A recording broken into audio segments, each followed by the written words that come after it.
Salute, my peopleizations. What's shaking with y'all? Salute, salute, salute.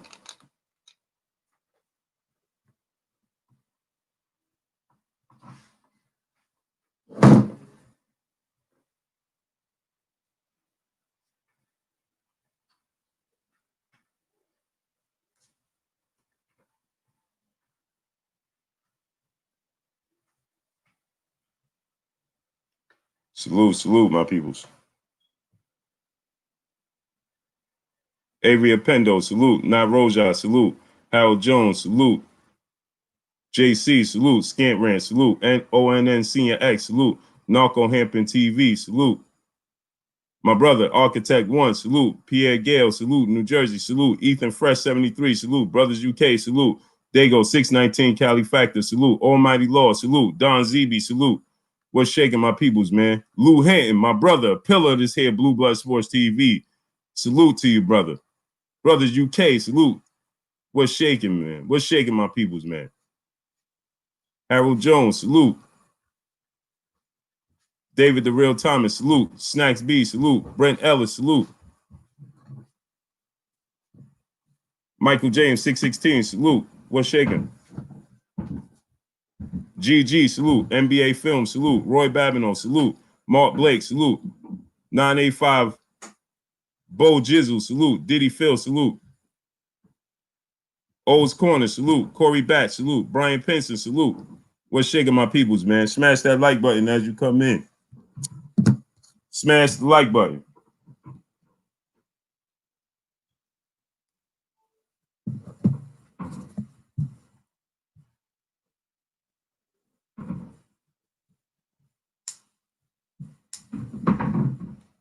Daniel James, salute. Bert for Marketing. Pete Machino, salute.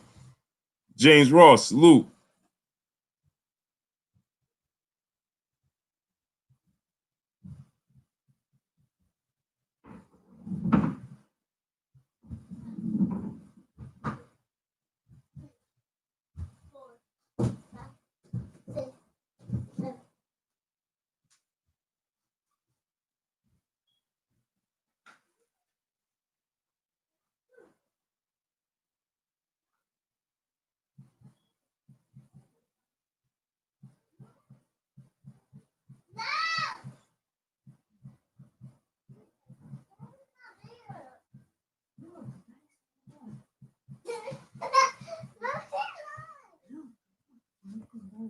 Jamil Allen, salute. Alvin McMillan, salute. Andrew Charles, salute.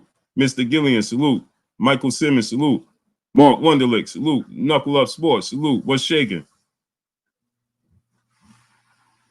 Boxing Brain 187, salute.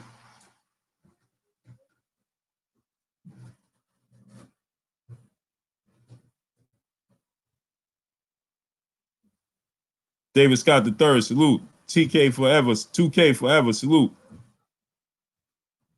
Salute, salute, my peoples.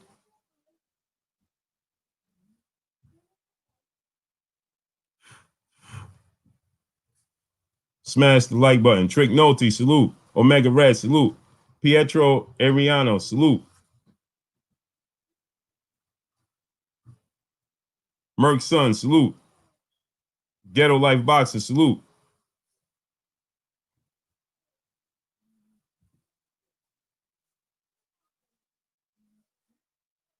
'88 Sports Talk, salute. Marvin Banks, salute.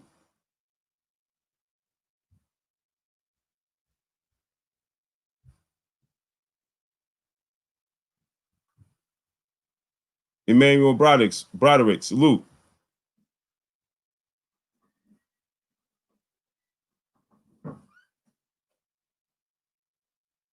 Diddy Phil, salute. I appreciate you. Neil Simon, PhD, salute.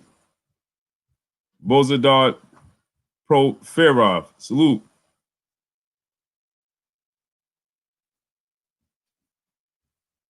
Carl Coker, salute.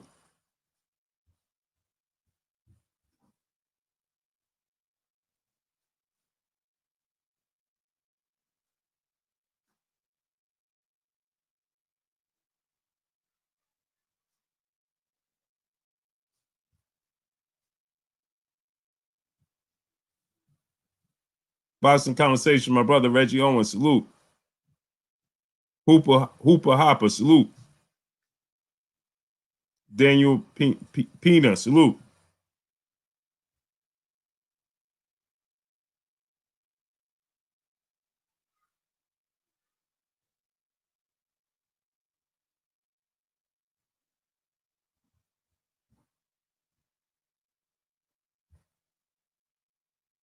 Nick Silvio, salute. Your brother, salute.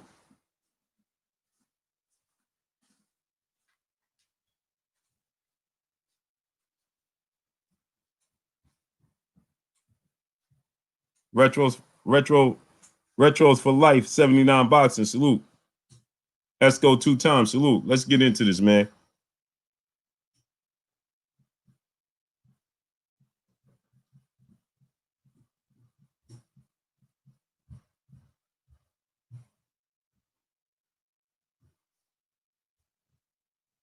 My brother Jay Good, what's shaking with you, King?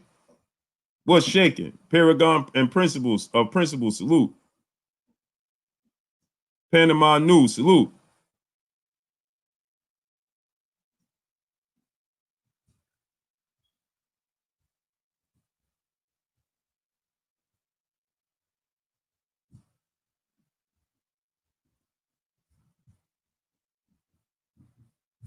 Who's got the first question? Salute.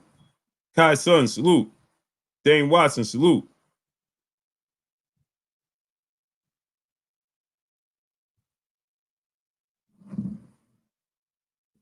Stunner Green, salute. John Berrien, salute.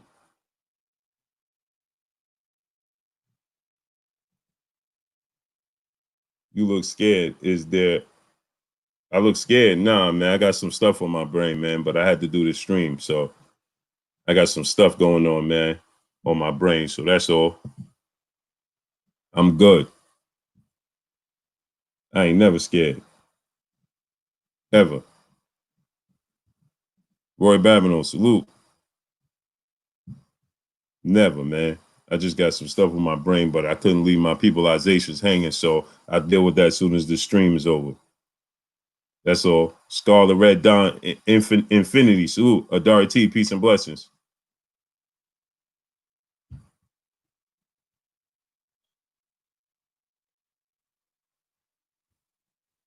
Hamza S, salute. Pound for pound, salute.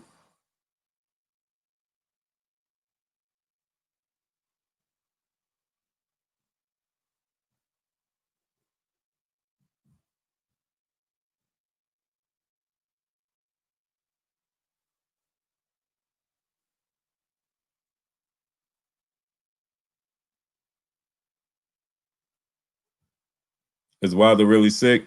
I don't know. I didn't ask him. I didn't ask him that. I mean, uh, um, we texted on New Year's. That was it. But I didn't ask him about GG salute. I didn't ask him about Pierre Rene salute about if he was sick or not. Listen. He gonna man. This Fury fight. There's no press conference for the lead up for this. Prince Akeem salute. Demolish the plant based pugilism salute. P Depps X salute.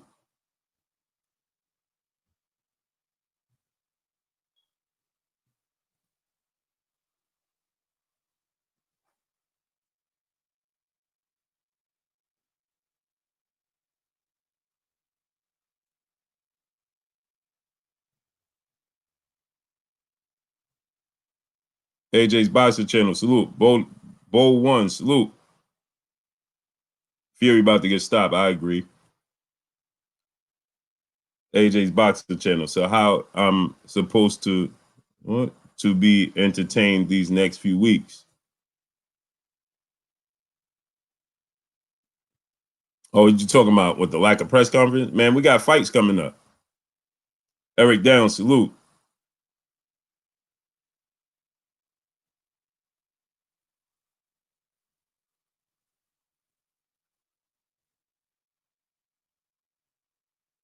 John Patton, salute.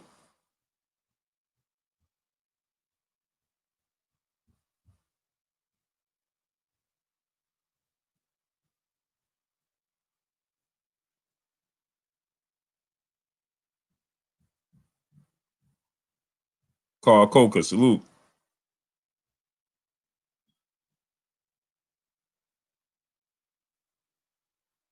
Underground Asylum, salute. Philip Cruz, salute.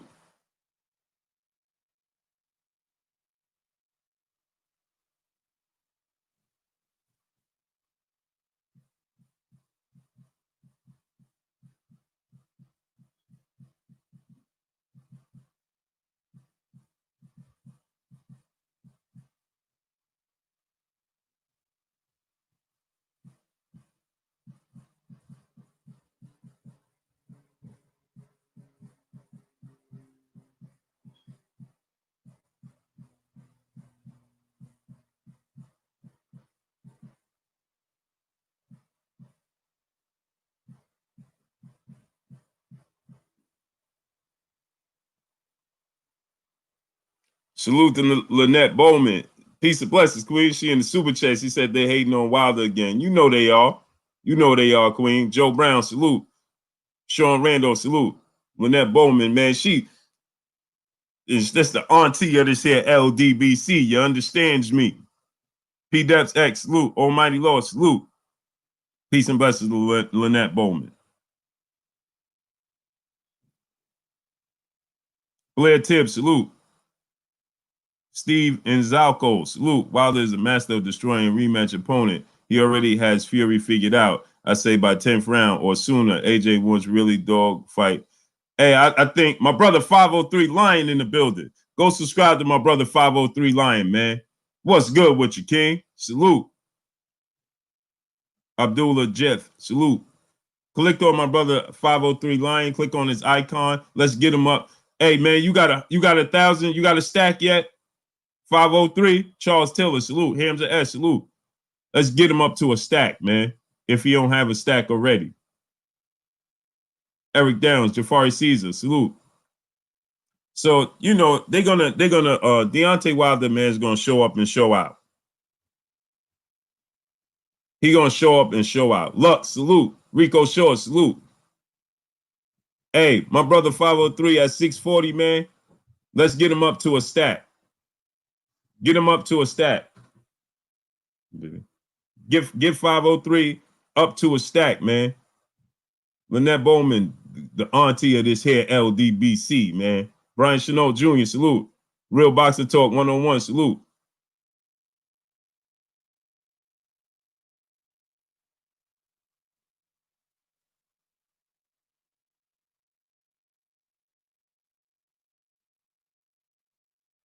Alex Kane, salute.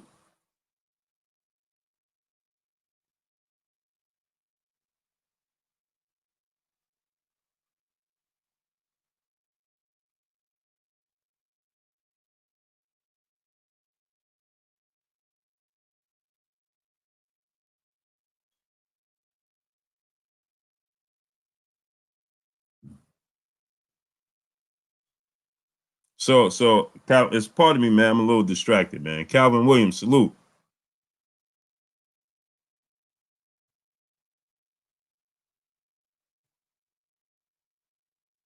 Just got real 32, salute. James Harris, salute.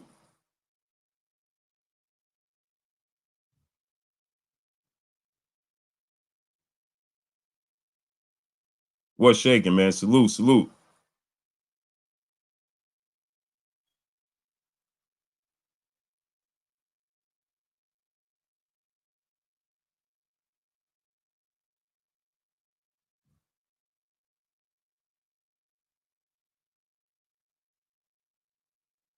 Sad One says, salute. I just subscribed to 503 Line. Yeah, go subscribe to my brother. Kevin Child, salute. Nitty G, salute. Excuse me, man. I'm a little distracted. Let me get up my brother Kurt in here. I'm gonna get Kurt in here. 1 second, my people. Smash that like button. How many likes we got, man? Smash the like button. Yusuf Kawhi, salute. Jipper the B, salute. My son, John Arsenega, salute. What's good, baby boy? Hey, John, man, what you doing tonight? Are you able to stop by the house?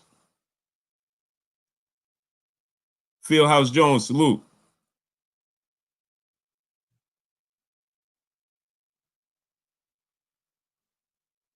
Okay, what If you able, baby boy, just stop by.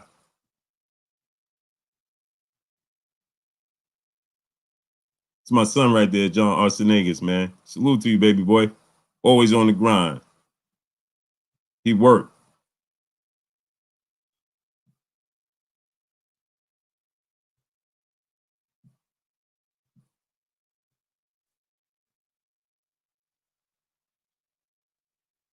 Lothario Robinson, salute.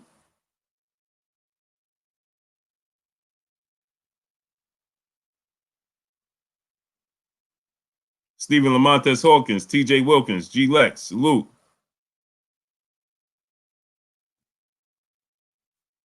Let me get Kurt on the phone.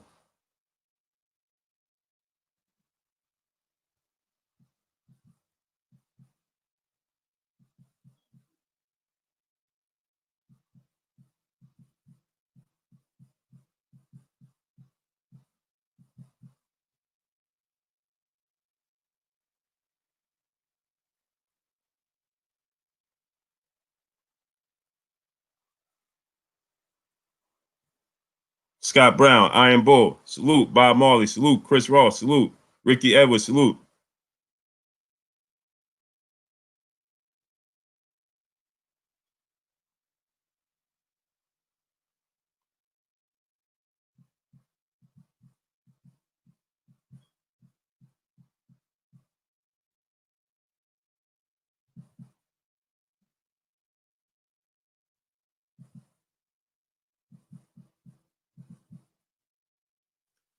So listen, let's get into this.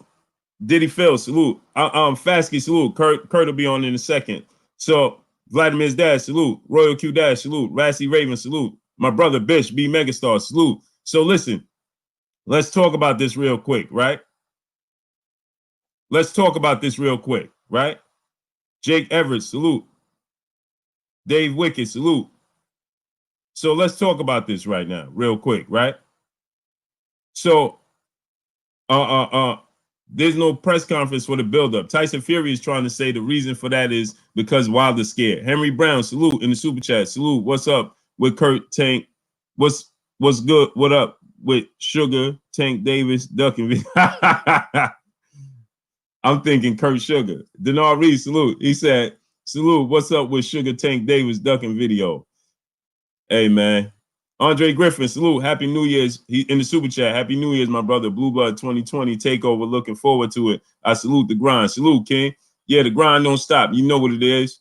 Yeah, Henry Brown, man. You know, Tank Davis, he just recently came out, you know, and he stated that he not in no rush to fight Lomachenko. Come on, man. You got to be in a rush to fight Lomachenko. He's considered the best in your division. Sean McKinney, salute.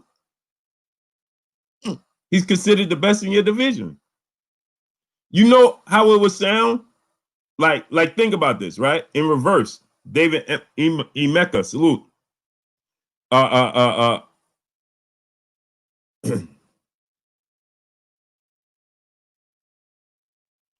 He look at this, man. David Emeka. He says soon everyone will realize Wilder is the scared one. He's going into hiding now since AJ has been calling him out. Blue quit defending Wilder when he isn't doing right. David Emeka, unless you've been sleeping on the rock, Wilder has a fight coming up, a mega fight. Billy Keaton, February 22nd in Las Vegas, Nevada, MGM Grand Loss Arena against Tyson Fury. He has to handle business at hand first. That's why he got people like me. Howell's then London, salute. Isaac Penrose, salute. TJ Wilker, salute. Billy Keaton, salute. Because see, people like you will push a certain agenda. Jupiter B, salute. And P Depps X, salute. Instead of keeping it 100. Kishelle Alexander, where you been at? Where you been at? Instead of keeping it 100. TBABTMC, salute. Instead of keeping it a hundo, right? You gonna come here acting like he don't got a mega fight. But when Joshua said, when he was fighting Andrew Ruiz, and Anthony Joshua stated that he wasn't gonna answer no questions regarding Deontay Wilder. Oh, okay, you working now. Okay. Vado Newton, CJ, salute. Catman 785, salute. When Joshua just did his press conference, when he had Andrew Ruiz, right? And Anthony Joshua said he wasn't going to answer no questions regarding Deontay Wilder because he had to handle business at hand, meaning he had to fight and beat Andrew Ruiz first. You had no problem with that. Mr. Dricto, salute. You had no problem with that.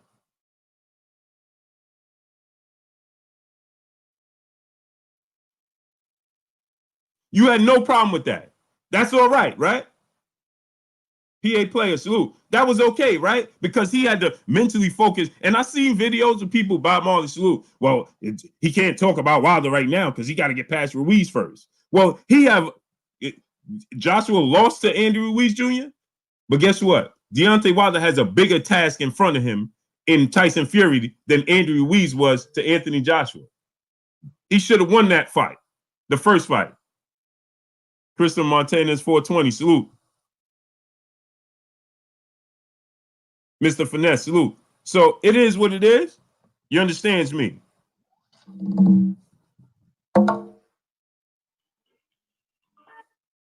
There you go, my brother, Kurt Sugar, a.k.a. Kurt Anderson, a.k.a. the historian. My brother, what's good with you, Kurt? And what's going on with you, brother? Nothing much, man. Sitting here chopping it up. Yes, sir. Yeah. You live, they can hear you, Kurt. Okay, what's going on, chat? Microphone check 1 2. Yes, sir. So I was talking about, I wanted to talk about, they're not gonna have build up press conferences and tours and cities and all that for the Wilder Fury rematch. And so we know Tyson Fury came out and he stated that the reason they did so was because he said Wilder's not showing up to anything, and they were supposed to do, on the college football playoffs, they were supposed to make appearances. We saw Tyson Fury make his appearance, but I haven't asked Deontay Wilder, haven't reached out, so I don't know how true it is. This is what people were saying, that he didn't go to do the the interviews or whatever because he has the flu again. Daryl Alexander, salute in the super chat. Salute to you, brother. Blue Bud. Salute, King. So he has the flu, and before I let you cook and before people speculate, when he say he had the flu, I witnessed it twice. Right. And so when he say he had the flu, he don't be making it up. For whatever reason, he just gets the flu. Right. When I was down there in training camp ahead of the Ortiz fight, he had the flu. No, I'm not making this up. Like, he was literally trained. They was telling him he had to get out the gym, but he still trained, and he literally had the flu. Like I'm talking, he was bad, but he still trained. I watched him push through it. Every day I was down there. He had the flu the entire week I was down there. Man, every day he pushed through it. So I'm pretty sure if he say he got the flu right now, or he's sick, he has the flu and he's sick. So if he didn't show up, I never seen him. My brother CB Sports TV, salute. Carl Burrell, salute. Click on his icon, subscribe to his channel. Two Flat, salute. I mean, if he say he got the flu, is why he couldn't make the appearance. Why wouldn't he make the appearance? Like, I don't like, why is he skipping it? To do what? Unless he got some personal reasons that he skipped the he's like, it don't even make sense. Like, people they grasp at straws just to try and discredit him. Oh, he didn't show up because he's scared, because they listen to Eddie Hearn. Eddie Hearn said Tyson Fury is going to get in his head, so that's why Wilder don't want to do press conference, didn't show up to none of the promotional college football events. Like, I mean, you got to be kidding me at this point. But what's your thoughts on that, Kurt? It could be anything, man. They splitting hairs, man. Deontay Wilder is not that kind of fighter or guy, man, character-wise, to be afraid, especially Tyson Fury, man, he put on the deck and basically knocked out before. So why would he be scared? It could be he's sick, or he got something personal, or maybe he just didn't want to attend. But, I think it's something personal or sick, like I just said. There's no reason to be afraid of Tyson Fury. I seen Fury when I was watching a college football game. Fury is clout chasing. See, he's doing something smart. He's trying to show his face whenever whenever he can or whatever. Wrestling, and see, he's trying to come to America and conquer the media, the number one media market in the world, and people still didn't take to him because those 3,000 tickets that were sold, probably half of them were senior citizens. But he's trying to catch on with the public, but it's not working. So I know what he's trying to do. He's trying to antagonize Wilder. He wants white America on his side. He wants the urban crowd on his side, the way he be dancing and stuff like that and acting a clown, fake Muhammad Ali, So we ain't going for that because we know you're not homegrown, and number two, you're an okay fighter. You're a pretty good fighter, but you just doesn't do nothing to the American crowd. You're a Britain fighter. You're a fighter from England, and I don't got nothing against Tyson Fury.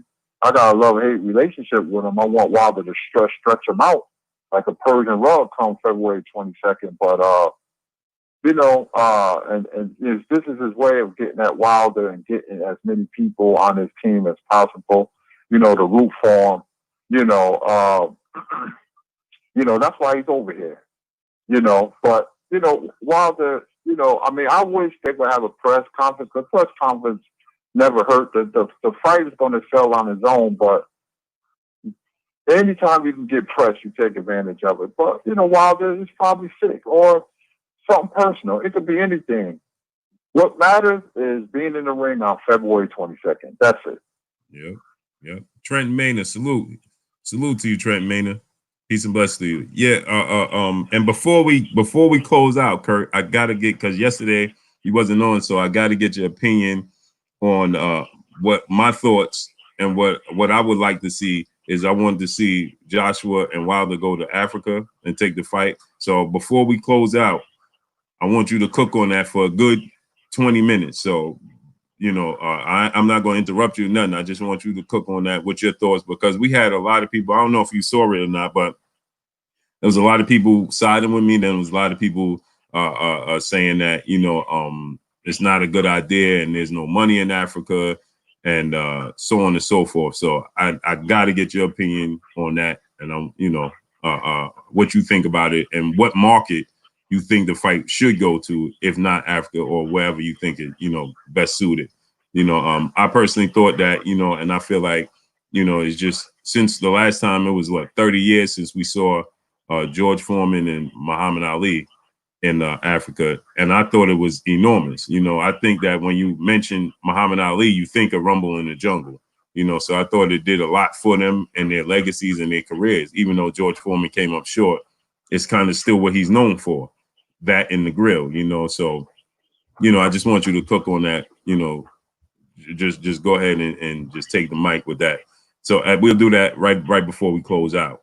I'll give you the last 20 minutes or so, and I just want to hear your opinion on it. But so let me ask you this though, Kurt. Do you think Wilder and Fury not having a press conference hurts the fight or helps the fight? Do you think it's just big enough right now that it don't even need a press conference, or do you think that it shortchanged the fight and the magnitude of the fight and the fighters not having a press conference? Well, let me get to Wilder and Fury press conference. No, it doesn't hurt the fight because the fight is already being promoted. They have commercials going already. Fury was at the college football game. Fox does a great job at promoting fights. They did Spencer Garcia and other fights, that wasn't on pay-per-view. So, their budget, they don't really have a budget because they're going all out promoting fights from the past, but this fight, they will be going all out. You're going to start seeing the commercial more and more, because the fight is next month, so it doesn't really need promotions. Like I said, it doesn't hurt to have a press conference, but it doesn't help either, because the fact that, this is a rematch. Rematches always sell. A Fury going to be clowning. Wilder is known for his knockout power. So the fight is going to do really, really well. It's going to do excellent pay-per-view numbers. That's my prediction. Fury and Wilder, is a rivalry. You have one black fighter, one white fighter that always sell. You have one from UK, one from America that sells for sure. So the fight is a natural. The fight is a natural. So it can do without press conference. I would love to see a press conference, but it doesn't hurt. The fight will sell itself. Regarding Wilder and Joshua fighting in other countries, I think it will be exotic. A lot of people are going to say they should have it in Las Vegas, but the history of the heavyweight division with title fights, people would be shocked. There was title fights in South Africa during the apartheid. 81,000 was there. Then another fight they had, 68,000 was there. The Rockman and Lewis fight, I believe, was in another country. You had Norton and Foreman was in Caracas, Venezuela. You had Foreman and Frazier, that was in Kingston, Jamaica. You had Ali and Frazier, that was in the Philippines. Of course, Ali and Foreman in Zaire. And you just had Joshua Ruiz in Saudi Arabia. So it doesn't matter where the fight is, because this will be one of the biggest heavyweight fights in the history of the sport. It's a high-profile division. You have two known fighters, and like I said, one from America, one from the UK. They can fight on the moon. As long as there's satellites and we can see it, so be it. I think it would be a good idea. Let me see, Nigeria, Lagos, or Ghana. Those probably be the two leading countries, to host the fight. My pick will be Lagos, Nigeria, because I think it has a significant amount more money than Ghana, if I'm not mistaken. But I think it will do well. I really do. Like I said, the history of the sport always had title fights abroad. Why not? America is good. I understand that, Las Vegas, but I don't know, maybe it's me, but every time there's a title fight overseas, I just think it adds something to it. It becomes exotic. It becomes sexy to have a fight, in Africa. Remember, this is the World Heavyweight Championship. Ali said he always fought in different countries because he wanted to represent the world. He wanted to defend it against contenders that was from Germany, that was from England, all over. Australia. I'm throwing out countries. Same with Sugar Ray Robinson. So it would be a very good idea if a person don't like it in Africa because they didn't want to travel. But hell, who knows, man? A fight of that magnitude being in Africa, will love it. So I wanted to ask a check, because I wasn't here yesterday. I was asleep. But what are your thoughts on a fight being in Africa? Lagos, Nigeria. That sounds cool. Wilder versus Joshua in Africa. And what you can do, Blue, you can sell that fight because you can always go back to Ali and Foreman. Mm-hmm. That's the significance of selling that fight. You can be like the history, the heavyweight division, and Greg Cage when he fought Jericho Kia, it was like 81,000 in South Africa. 81,000. Then another fight in South Africa, I believe it was Mike Weaver in Jericho City, yeah, 68,000. So the fight's always sold, no matter where it's at. If there's an interest in the fight, I don't care if it's on the moon, I don't care if it's on Jupiter or Pluto, the fight is going to sell itself. Yeah, and I had Hold on 1 second, Kurt. Paragon of Principle, salute in the super chat. No press conference because it's short turnaround for Wilder after the Ortiz fight. Wilder isn't scared of Fury. Wilder KO Fury by the 8th round. I think that he's gonna knock Fury out by the 2nd or the 9th round. But I had this to say, Marvin, at salute. Kurt, this was another thing I was saying that we've been anticipating. Just seeing Wilder. We haven't seen Wilder and Joshua in the same place, face to face, forever in a day, right? We haven't seen that. We've yet to see that, right? And so, you know, for the first time to see them face to face in Africa at a press conference would be enormous, in my opinion. You know what I'm saying, Kurt? But what you think? Hold on before you cook, Kurt. Ronald Finkley, salute to you, my brother, in the super chat. Appreciate Blue Blood Sports TV, Black Media's role. Salute, Ronald Finkley, in the super chat. But go ahead, Kurt. It will, listen, you know, it will give a different, it will be different, man. It will remind me so much of Ali and Foreman. It really would. You know, like I just mentioned, I think it will be exotic and sexy having a fight of that magnitude abroad, man. You know, the money's going to be there. People, don't be fooled out by the money. They say they have money problem with Ali and Foreman. They got the money up, you know, like it was nothing, man. That fight would do exceedingly well. You know, Africa would embrace it. You know, Africa, like the Western world, they love the music. They mimic the culture. When Ali stepped foot in Africa, there was a love affair between Ali and Africa. You know, for what I understand, Joshua is his parents are Nigerian. You know, but I don't know if they accept him like that. I hear mixed reviews about him being accepted. You know, so it will be very interesting him fighting in Nigeria. Will they cheer or will they boo? How many people will go for Wilder? You know, let's make it happen, man. I don't care where the fight is at, but Africa, you know, has a nice ring to it, man. You know, like I said, either in Lagos, Nigeria, or Ghana. Yeah, that's what I just think it would be just, you know, legendary for this fight. You know, salute to Randy Figueroa in the super chat. Salute Kurt Anderson and salute Blue Blood. Salute to you, brother. Aaron Stinson in the super chat. Both Wilder and Joshua bloodline is Nigerian. That's a fact. Well, no, my brother, legendary Top Cats. He broke down Deontay Wilder's background and his bloodline, and it's not Nigerian, I don't believe. But Kurt, another thing I was saying is that I was saying this, two-time world champ, salute. He said Wilder scared of AJ. Never heard him say he'll knock AJ out. I don't know where you've been living at, brother. Sylvester Solomon, 2011, salute. Kurt, I was saying that I lost my train of thought, man. Oh, I said that when Foreman and Ali fought, right, Kurt?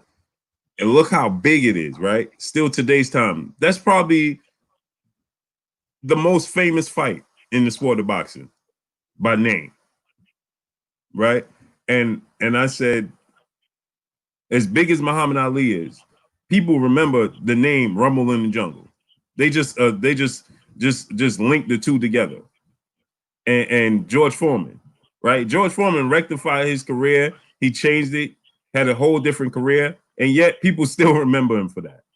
And my biggest thing with it is D Solo 2009, salute. Playboy Marley, salute. My biggest thing from it is this, Kurt. Social media wasn't what it is today. Could you imagine if there was social media, Gravy David, salute. Can you imagine if social media was like it is today's time? Back then, how big that it would make the fight 10 times bigger. Am I right, Kurt?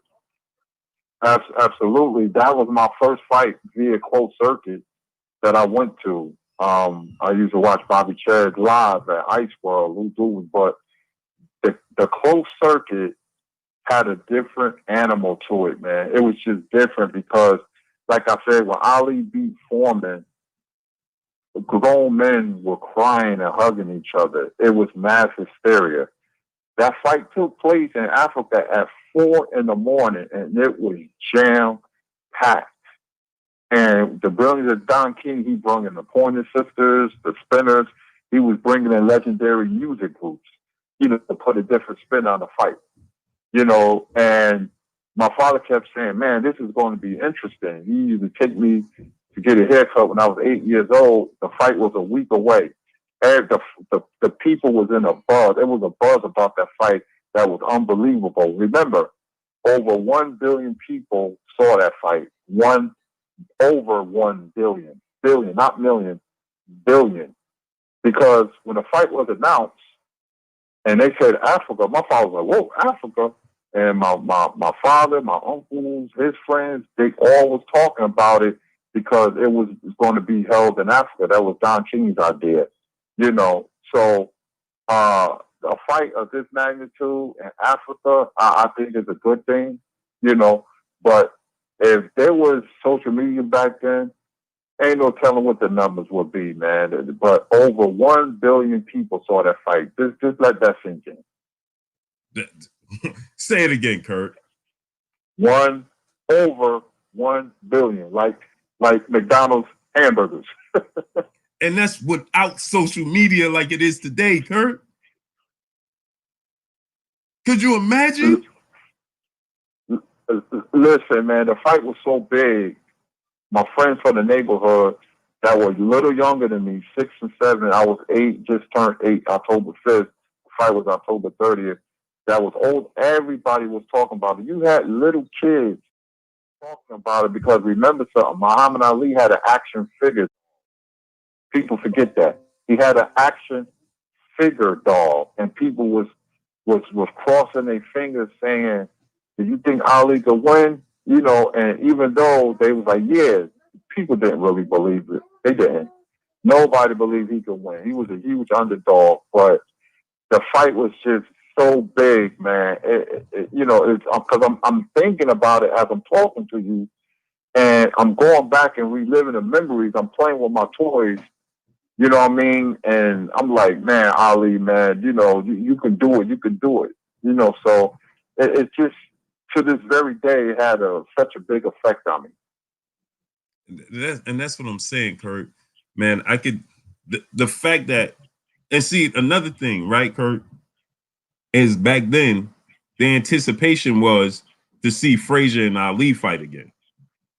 And George Foreman upset that apple cart. And so it wasn't as anticipated to see Ali versus Foreman because Ali was kind of thought of like he was such a huge underdog in the fight because he was thought of as being past his prime. But today's time, Joshua and Wilder are not thought as past their prime. People are legitimately feeling like it's a 50-50 fight in their prime.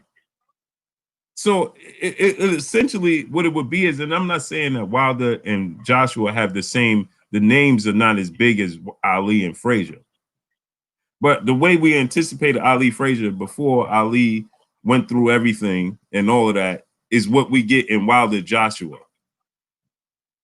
Because after that, you know, he went through so many different things and then he lost to Frazier and then, you know, George Foreman, you know, then beat Frazier. You understand? So it was a lot of things took place in between that. And so the fight itself was enormous, but it wasn't anticipated because people thought Ali was past his prime and it was a fight that took place because Frazier lost. I'm just thinking, imagine how big it would have been if, am I wrong, Kurt, where I'm getting at with this? No, you're not wrong. People forget Ali declined quickly. He reached his peak against Cleveland Williams, my favorite Ali fight in '66, right? He got suspended. Then he came back and fought Corey, Benavida, and then Frazier. He still had some bouts in his legs, but I believe that fight took a lot out of him. You know, the Ali in the '60s was a lot better than the Ali of the '70s, but he didn't have the opponent, you know, like he did in the '70s, or, you know, '60s like he did in the '70s. You know, the Fraziers and the Foremans and the Nortons came about. You know, they were babies in the late '60s. You know, people forget that Ken Norton was Joe Frazier's chief sparring partner. People don't know that, but they used to spar all the time. So iron sharpens iron. But after the Foreman fight, you had the Rumble, not the Rumble in the Jungle, the 75 fight with Frazier, Thriller Manila. And he declined after that. He should have retired after 75. He lost to Spinks in 78. His last fight was in 81 against Burbick. But the Ali in the 60s, that's who I study and that's who I look at. Ali got beat most of them guys in the 70s with his brain. He didn't really beat them. He used physical skills, but it was with his brain. He beat Frazier with his will, but he was getting ready to quit, and they stopped the fight for Frazier corner. But Ali declined quickly. But we lucky we have those 60 fights, or else we never got to see the very best of Ali because he was coming into his prime when he knocked out Zero Foley and Cleveland Williams in the 60s. They suspended him. That was his physical supreme. In the mid to late 60s and the 70s, he just got away with will and determination and moxie and savvy. Yeah, and that's what I'm saying. Deontay Wilder's the knockout artist, the most exciting combat athlete in all of combat sports, right? Joshua is the UK darling right now, right? Can't do no wrong, right? Had a hiccup when he lost to Andy Ruiz, regained it. The storyline, this fight has been brewing for the better part of 2 years now.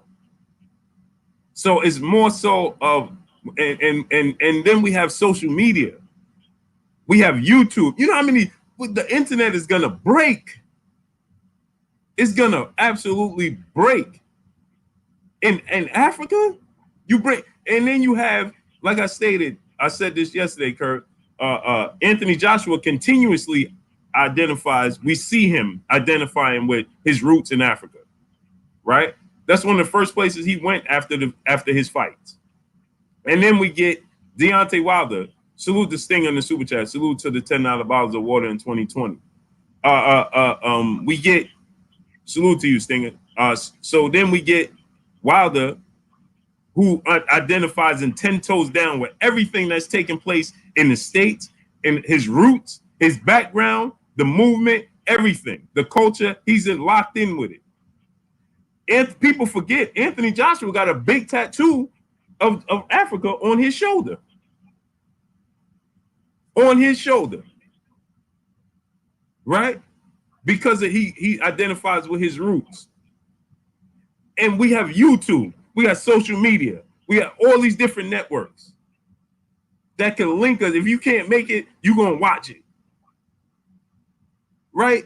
It's going to be absolutely enormous. And like I said, Kurt, and then we know already, Kurt, because of the time, because of where we catching these fighters, where we catching Wilder and Joshua, the time that we catching them is different from the time we caught Ali and Foreman, right? Because Ali was older than Foreman and so many different variables, right? But the difference here is we know we're going to get an immediate rematch. We're going to get an immediate rematch, Kurt. Immediately. So now the rematch, the first fight, it takes place in Africa, and then the second fight could be back here in the States or in the UK. So now they're going to capitalize on what they already achieved in Africa? Am I right, Kurt? Yeah, man. I mean, both fighters going to make a lot of money. The fight intrigues everybody from America and the UK. I mean, that's the fight is big, man. The fight works. You had Joshua regaining the title, 1 loss. You had Deontay Wilder, 1 draw, a knockout puncher. One of the best knockout artists you'll ever see in any division. So the fight works. There's bad blood. You can sense it. The fan bases can make the fight even bigger. The fight is big, but we don't like each other, so it's a natural. When you have 2 guys that's popular from 2 different countries, it becomes very, very popular. It's had legs on its own. It grows legs on its own. There's a rivalry, the historic rivalry between UK in America with our fighters. So, you know, the fight works, man. You know, I mean, Wilder has the opponent. He has Fury has to get past Fury first, and after the Fury fight, let's talk Joshua. Put pressure on him and see what happens, man. You know, but I'm gonna tell you, if Wilder beats Joshua 1 to 2 times, I would like to see him retire after that. Mm-hmm.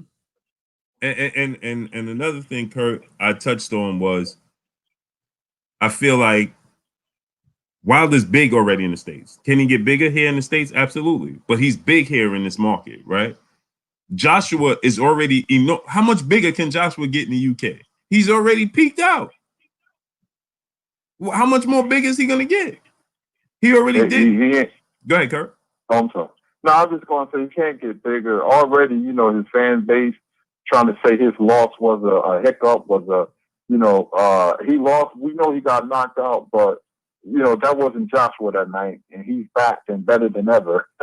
You know, but, you know, the fight is a natural, man. Wilder has opponents, man. First thing first, let him take care of Fury, because I'm seeing people saying Fury going to school him.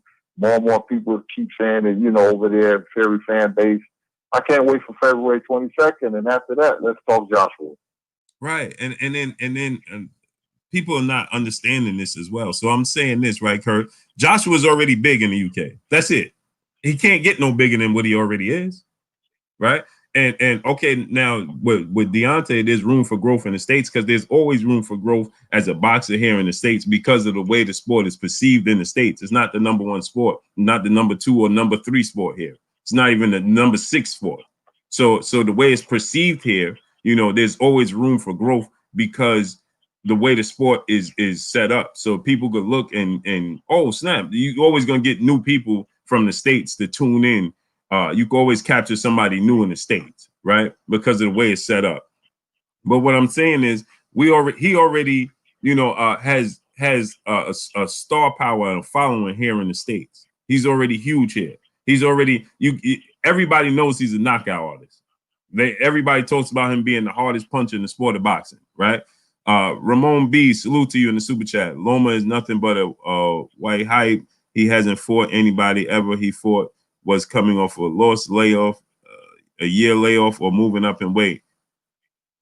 I mean, if that's, I don't know about that one. Yeah, I don't know about that either. And if that's the case, then I obviously you're referring to the fact that I said that I made the video and Tank Davis, and people are starting to talk about Tank not fighting, not wanting to fight Lomachenko. Hey, listen, tell these dudes to fight him. That's the easiest way to solve that puzzle. If he's lacks all of that, this is what I can't understand about boxing fans and boxing in general. If you look at a guy and you say, hey man, that you defending your fighter by saying this dude is old, or this dude ain't fight nobody, or this dude can't punch, he can't box, he's overrated, then tell your fighter to fight him. It's an easy victory. It's an easy victory. Take advantage of it. Why not? Why wait? Make the date. If it's easy money. What Floyd Mayweather always say, easy money. Easy money. Put him in the ring and I'm gonna tax him too. Make that easy money. It's easy. He overrated. He never fought nobody. No punching power. And I'm exaggerating right now because you didn't say that. But I'm saying he's overrated. Don't have no punching power. He fight these dudes coming off layoffs and everybody's old. He fights and he has no skills. He all of those things. Get in the ring with him. Get in the ring with him. Go ahead. I want to say this about Lomachenko, man. You know, when there's a pending fight that's going on, is coming down the pipe, I like to study fighters, man, and you know, Lomachenko, you know, they hype him up, the media hypes him up and stuff like that. They really do. But the guy can fight. He's a very, very, very good fighter, man. And I know you ride with Tank against Loma, but in my personal opinion, I don't think Tank, Lopez, and Haney can beat him. Now, Lopez can give Lomachenko some difficulty because he's super athletic, and that's the kind of fighter that would beat him. You know, see, Salido fight, he's grown since then.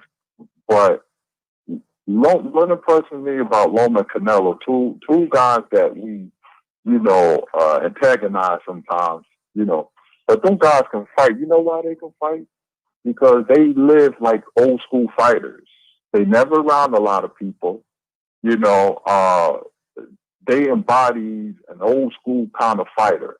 Even by the way Loma dresses with the apple hat, he's quiet. So that tells me that he takes his craft very seriously. And Tank got a long way to go, not physically, not his skills, because he can fight. But when you don't live right outside the ring, it shows up inside the ring. You don't have to have the whole projects and the whole Hartford Avenue in Baltimore in your locker room. You don't have to do that because it takes away from you. It's a distraction. When you look at fighters from the past and they had this big old entourage, that's when they start to fade in the ring. Mike Tyson can attest to that. I like fighters who's quiet, have his cut man, assistant trainer, and a trainer in the whole room. That's it. Because that's what boxing is all about. So, even though we talk about Canelo, Lomachenko, they can't fight. And if you're not a sound mind, body, and soul, you're going to lose. You're never going to beat them. And that goes for Charlo, too, if he gets the chance to fight Canelo. Okay, have a good night. That's my wife, y'all. Going to church. But anyway, Charlo, you can't be emotional like he was when his brothers lost. When his brothers lost to Harris in the first fight. To perform on a high level and beat a very good fighter, you have to be locked in. You have to be dedicated. And for Tank or Charlo, I don't know if that's the case. We have to see. We have to see. I'm very skeptical. Mm-hmm. Salute the Nerd Jen. He said Loma stays in the pocket. That's why he gets tagged so much. Yeah, when he so chooses. And talent wise, I believe that Tank has more talent. I just don't like. My thing is this, Kurt. This is what he said. I don't know if you heard what he said or not, but he said this. He said when it comes to Lomachenko, that Lomachenko was older in the tooth. And he said that so Lomachenko has to make all the big fights right now. He's in a rush to make the big fights right now. I'm not in a rush to fight him, and I'm going to take my time. That's what Tank said. I just don't like the energy I get from Tank when Lomachenko's name is mentioned, man. I just don't like the body language. That bothers me, man. I mean, Lomachenko calls him out like it's nothing. I want after Lopez, I want Tank Davis. He said it just like that, like it's nothing. And Tank said stuff like, take the safety off the Glock. I'm like, what the hell is that? Mm-hmm. What the hell is that? Call him out. But he refuses to call him out. Haney calls out Lomachenko. Lomachenko says nothing about Haney. But if it came down to it, he'll fight him. But Tank don't want nothing to do with Lomachenko. Mm-hmm.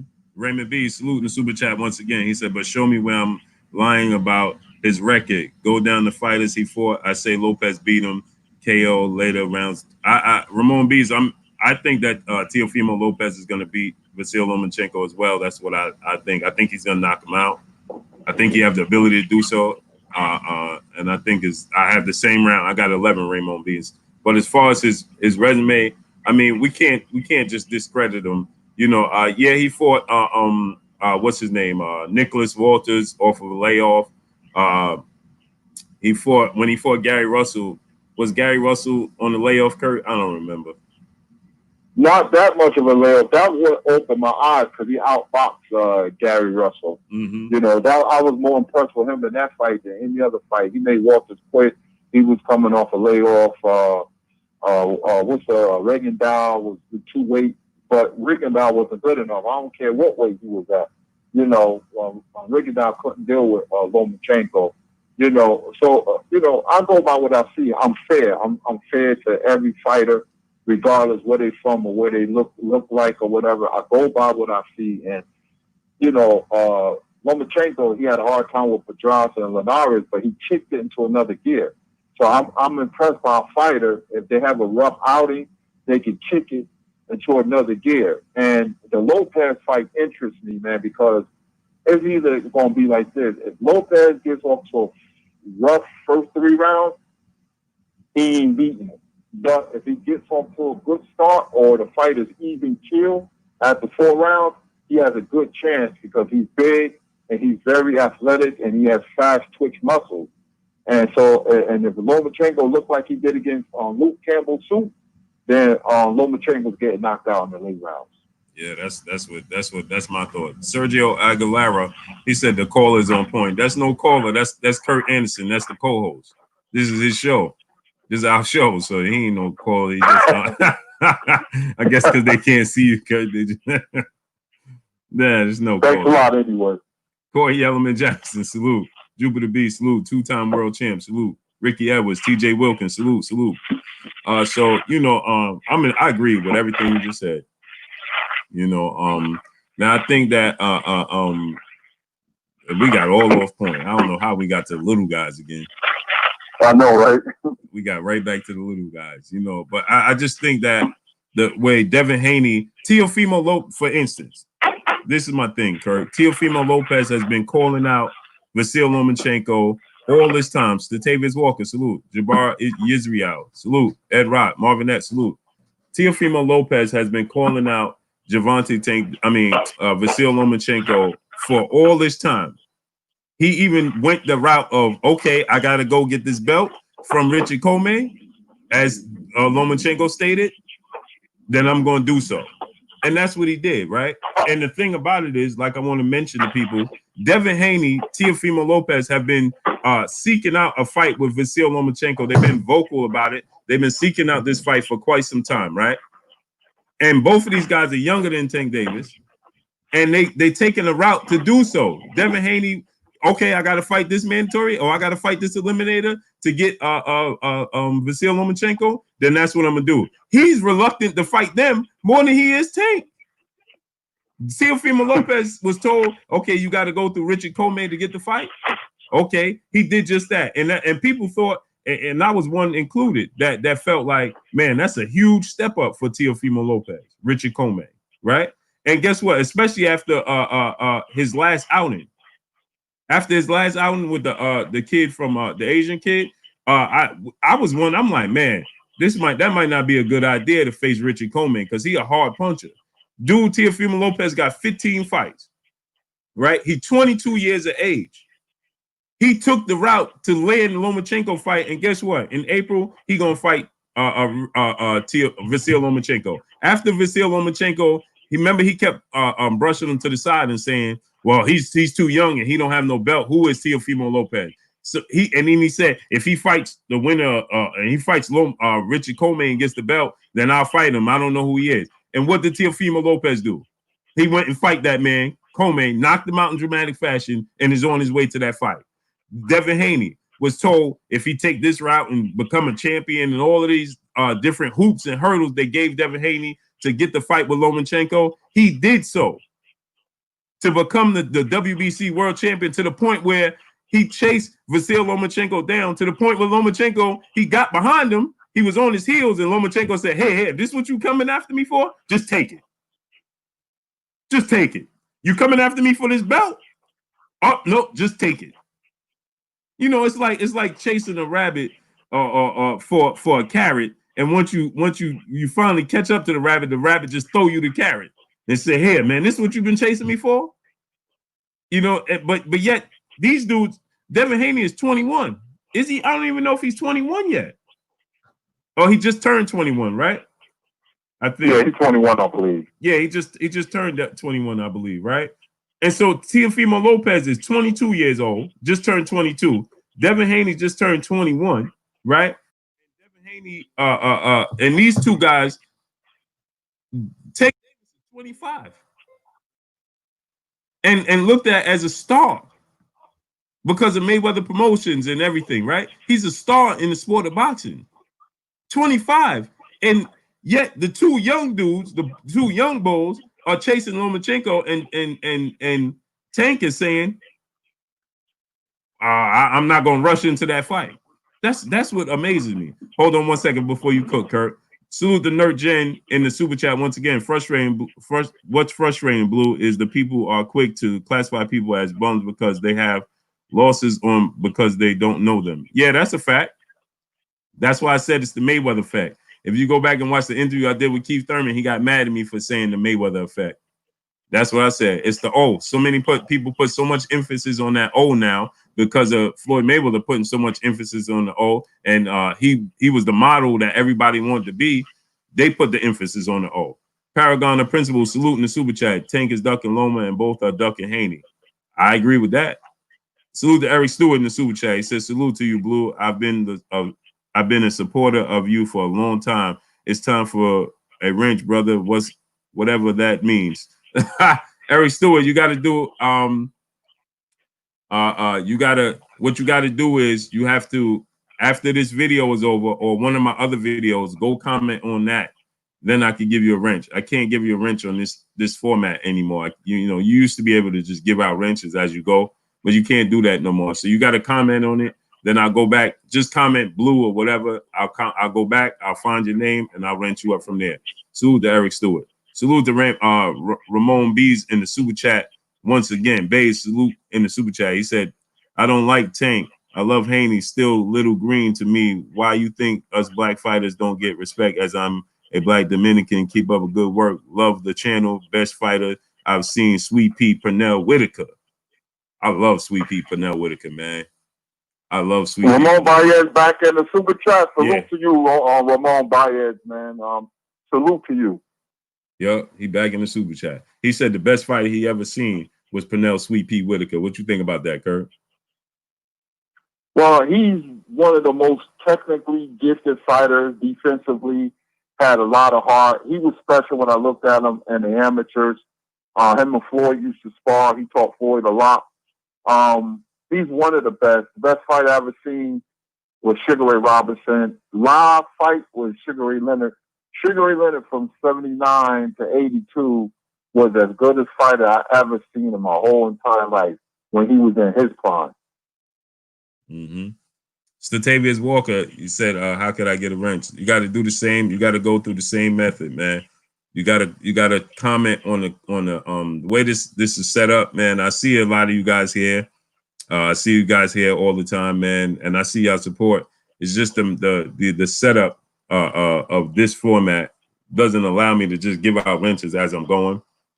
I used to, but you now you have to comment, and you just got to remind me, man, to go back and check the comments because I really don't engage in the comment section too often, as I'm just always uploading and editing. So, but you know, leave a comment in the comment section, not this video, because I won't get it. If you leave it on this video, I won't get the comment.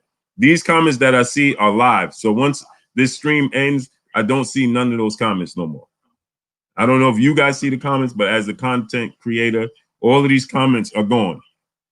So you have to leave a comment in the comment section on a past video, on an upload, or this or something, you know, of that nature, and then remind me to go back and wrench you up, and then I could do it that way. That's the only way. So salute to my peoples, man. I appreciate y'all supporting us. But go ahead, Kurt. I'm sorry I cut you off. Hey, I want to read something in the chat. Elijah Juan Man says, "Hey Kurt, where do you rank Charlie Burley on your greatest of all time list?" I got him number 10 or number 11. Charlie Burley was the face of Black Murder's role. He fought from 1936 to 1950. People ducked him. Billy Conn and Marcel Cerdan. He was a colored welterweight champion. They had the color bar, and he was the colored middleweight champion. You know, Charlie Burley was 85 and 12 with 50 knockouts. I know I'm close. You know, he was a great fighter, man. Put it like this: he was Roy Jones before Roy Jones. Go look at tape of Charlie Burley. Footwork. He was awkward. You know, he could move his head very well. Fought with his hands down. He fought a lot like Roy Jones. Well, I should say Roy Jones fought like Charlie Burley because he fought from 36 to 1950. And let me clear this up. No, Sugar Ray Robinson didn't duck Charlie Burley. because the timelines don't match up. You know, Robinson was fighting lightweight, middleweights, and welterweights in the 40s, where Charlie Burley became middleweight champion in 1942. And when Robinson was a full-fledged middleweight, 1951, Charlie Burley retired in 1950.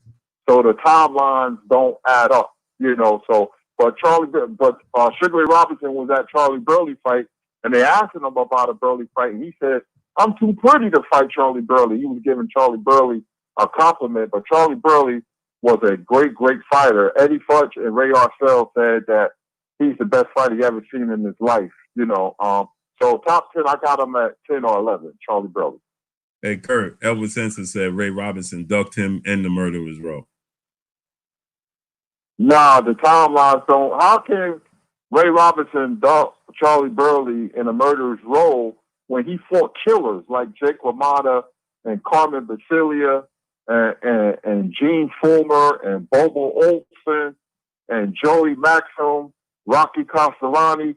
They were tough as nails. Them old school Italian fighters, whew, man, they was tough. So, no, he would have fought him, man. But the timelines didn't add up. You know, but Black Murderers Row just didn't get a shot. It's very unfortunate, but that's what people say. So when you have people say Sugar Ray Leonard ducked Aaron Pryor, I can break that down too. And Sugar Ray Robinson ducked Charlie Burley. I have the timeline or the circumstances that says different. Now, Kurt, just break down the Aaron Pryor, because I always felt like Sugar Ray Leonard ducked Aaron Pryor, but you just break it down to me. Well, they fought as amateurs. You know, they used to spar a lot. And people say Pryor got the best of Leonard, but that's not true. But I remember when I came home from school, my father said, "Did you hear about the sparring match?" I was like, "No." Me and my father were so close, man. My father was a boxing historian as well, but he said, you know, and it was in the magazine, Leonard won the first round. Pryor schooled Leonard the second round. Leonard hurt Pryor with a left hook the third round, and people, they were very good friends. Aaron Pryor used to spend summer vacations at the Leonard's household.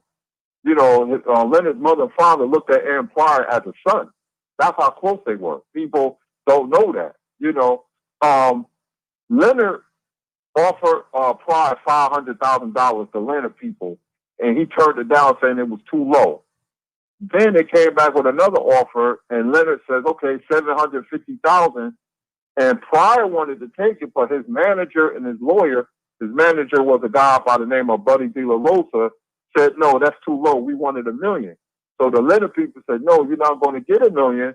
You know, if you beat me, we can have a rematch. You'll get more than that. So take the $750." You know, and so they said no to a second offer.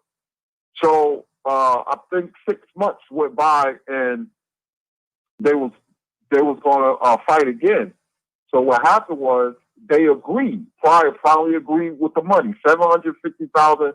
Leonard was going to get millions. So Leonard was going to fight Roger Stafford. Roger Stafford was an obscure fighter who came off the upset of the year. He beat Pepino Cuevas. So Leonard was going to fight Roger Stafford May 14th in Buffalo, New York, and Pryor was going to be in the front row, and he was supposed to get in the ring if Leonard won, and the hype was supposed to start. But Pryor was in his car, and he was from Cincinnati, so he was driving from Cincinnati to Buffalo, and he heard that Leonard went to the doctor, and the doctor told him he had a detached retina 4 days before the Stafford fight, and the doctor and Leonard said, "I'm retired." So that's why they didn't fight, because the contracts were signed. Leonard signed his first. So they was going to meet in the fall of 1982, and Leonard was going to fight Stafford in May 14th for a tune-up fight. That fight was going to happen. And unfortunately for Leonard, he had the detached retina. And people don't know this, too. The Rand people offered to fight Pryor for $750,000, and Pryor turned that offer down, too. So Pryor and the Rand came close to fighting. Okay, so I wanted you to school me on that, man, because you know a lot deeper than I do, man. So I didn't truly know the background. Hey, Kurt, just do me a favor. You can keep cooking. Let me just talk to my son real quick. Okay, no problem. But it would have been a good fight, but Leonard would have broke Pride down because Leonard was very strong. Leonard had a very underrated left hook, and Pride got knocked down a lot of times. Antonio Cervantes, you know, and other fighters. You know, his only loss was to Bobby Joe Young, but he wasn't the same after that. Pride was just reckless, and you can't beat Leonard like that. The best way to beat Sugar Ray Leonard is to counter his counter.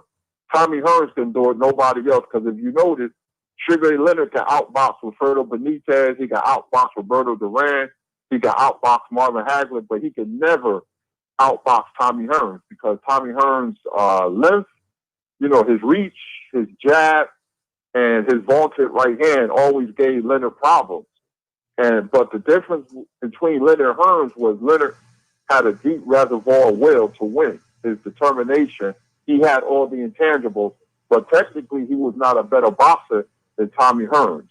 That's what detached Leonard's eye, was Tommy Hearns' jab. And you look at the first fight, you know, he was hitting Leonard all day with that jab, and Leonard had problems in the inside. But Leonard had to become the stalker in the second half of the fight to win, because if he stayed on the outside, Hearns was just going to pick him apart. But Leonard caught Hearns at the right time because Hearns was only 22 years old. He was very young. And his only big fight was against Pepino Cuevas, who he knocked out in 2 rounds, August of 1980. You know, but if they would have fought a rematch the next year, later that year or whatever, Hearns was going to beat Leonard. Leonard knew that. They fought 8 years down the line, and Hearns, they called it a draw, but Hearns beat the hell out of Leonard. And Leonard, one of my favorite fighters, he dropped Ray twice. You know, and Hearns' style always gave Leonard problems, so Leonard could never outbox Tommy. I'm back, Kurt. Yeah, so okay. Thanks, brother. So yeah, man, you know, I always gonna defer to you, man, and pick your brain, bro.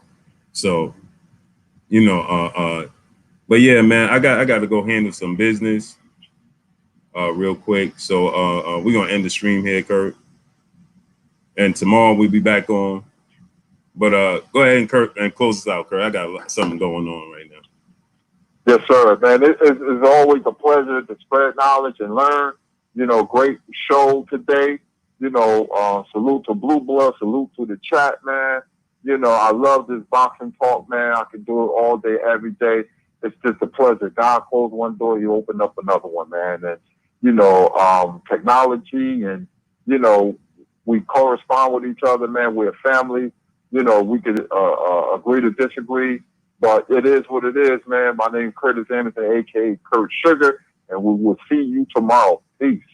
Yes, sir. Y'all already know what it is. It's your boy Blue Blood Sports TV. Hey, like, comment, and subscribe. If you haven't subscribed, hit the subscribe button, hit the like button, hit the bell icon to get all the new notification. Follow me on Instagram at Blue Blood Sports TV, all one word. Y'all already know what it is. Shout out to the entire LDBC. Shout out to New Media. Shout out to Black Media Raw. Make sure you like and share these videos. I'm sorry, my peoples. I'm sorry, Kurt, man. I'm a little distracted, man. I got something going on, but salute to y'all, man. I'll be better on tomorrow, man. But salute to each and every one of y'all. I appreciate y'all, man. Salute, peace and blessings. We gone, man. Peace. Peace.